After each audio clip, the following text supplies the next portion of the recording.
Morning. We had a pretty quiet night's sleep last night except for the train coming through at 1 AM. But this morning this intersection's pretty busy. It's a random intersection in northwest Washington. It's about as northwest as we can get now in North America. I did find out where we are. We're just outside of Mount Vernon. There's only one more town between us and Canada at this point. I don't know what the plan is today. I think we might just do the van life thing and wing it.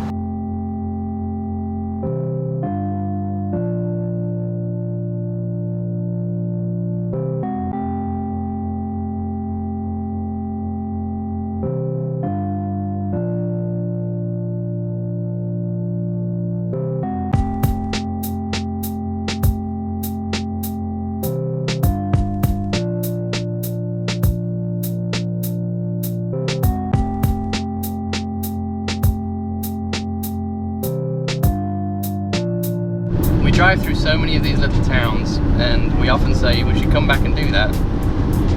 So for our records and for you at home, that was Edison, Washington, and it's one of the most northwestern tiny little village towns in Washington state.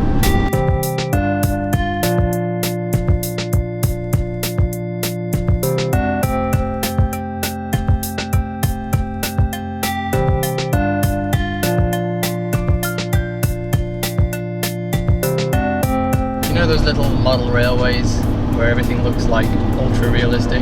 That kind of looked like we were driving through one of those model railways.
We were just about to like tip over, like the whole van tip over a minute ago, and I don't do tipping over and I don't do backwards.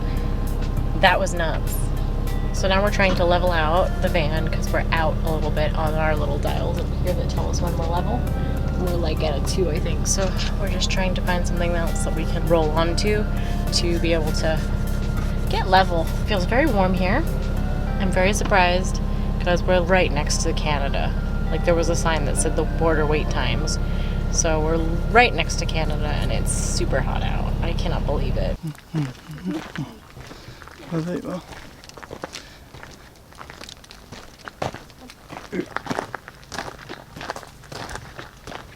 So we're all situated in our new harvest host. So far, it's not one that we'd recommend yet.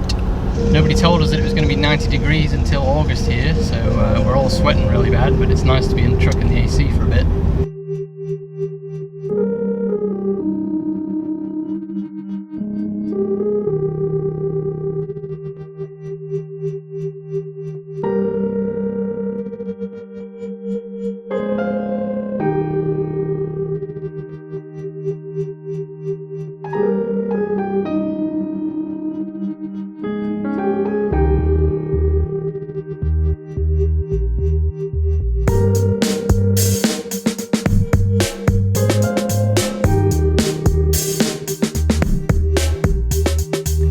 more flowers with every leaf. Can anyone tell us what kind of flowers they are?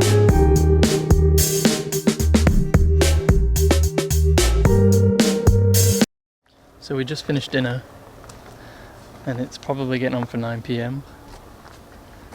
and we're leaving the Harvest Host. We've got about almost an hour to get packed up. We've got to hook this trailer back up on the truck. I've got to go get the van. It's up on some leveling blocks in the back there. But yeah, this was not a good Harvest Host experience. 10:40 and we're just leaving our Harvest Host. I'll explain in a bit. Gee, that was a dog. Crazy. There's red dots and everything everywhere.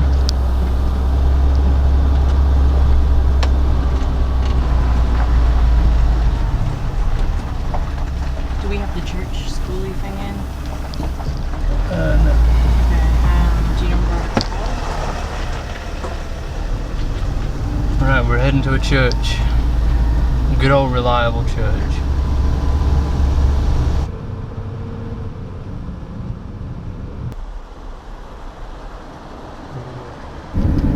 This night just keeps getting better.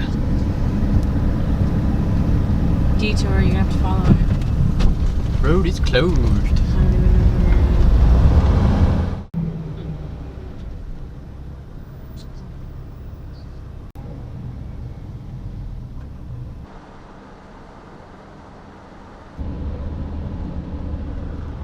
Those flickering lights down there, that's the border crossing into Canada. Is it really? That's how close we're camping to Canada tonight. Your destination is on the right. Ebenezer. What time do they open? And this will be our home for tonight, instead of a nice comfy Harvest Host. We can hide it easily in these churches, but it's not so easy to hide this bagger.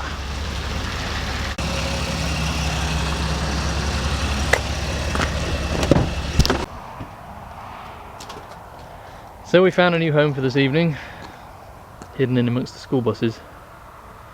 This is one of the better churches we've stayed at. So the trouble with Harvest Host is that you have to trust the host will accommodate you, and the host has to trust that you will respect their property. Because at the end of the day, you're staying on their property, and that's the problem that we face tonight. The lady wasn't hostile or anything, but she did nothing but ask us to give her money since the moment that we got here.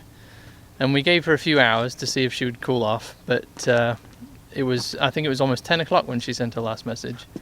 And the whole point of Harvest Host is that you don't pay for your accommodation. You make a donation towards the business or the people that are hosting you. And everybody that my parents have stayed with so far has basically been offended when they get offered money. So it was a little different to be asked for money, and I feel that it goes against the Harvest Host guidelines. And none of us were comfortable with being there. She'd made it to the point where we were just uncomfortable staying at that property. She was basically treating it like she's running a business.